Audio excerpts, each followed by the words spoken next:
I was practicing at a firm, a small I was a commercial litigation lawyer at a firm in Kalamazoo, Michigan, which is my hometown. I had returned there. And I heard a speech by Robert F. Kennedy Jr., who most of you are probably familiar with. He's the son of the late Senator Robert F. Kennedy, and he's a very dedicated environmental lawyer.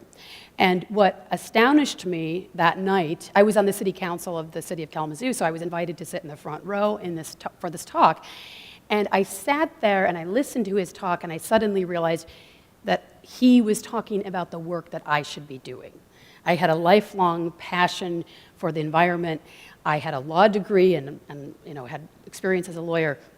And he was talking about lawyers who were taking the law and were enforcing laws that are on the books, but are not generally being enforced, that protect the waters and the air and the soils of the United States.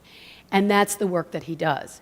And after seeing his talk, I ended up becoming a lawyer for the National Wildlife Federation.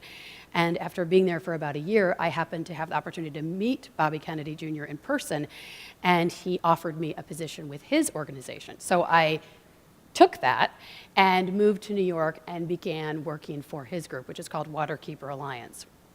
Now, when I started that job, so that was in 2000, I considered myself an environmentalist. Obviously, I was a lawyer who wanted to work on behalf of the environment as a lawyer, but I didn't know much, if anything at all, about livestock production.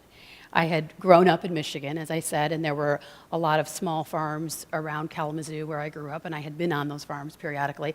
And I still had that picture in my head as how most food is being produced, although I sort of vaguely knew that wasn't true.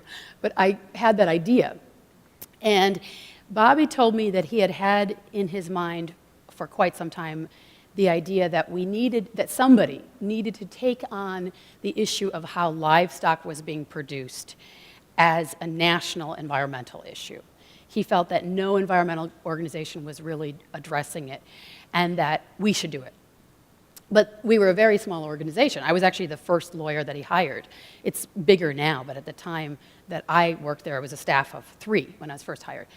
And so he wanted us, but he's, any of you who have ever met him or heard him speak can imagine, he likes to bite off big projects, and regardless of the size of the staff or how much money we have or anything like that, and just attack them with full, all guns blazing. So I thought it sounded like a great challenge, but I didn't know very much about it. So I said, well, I'm not sure I want to work full-time on what actually was going to be manure.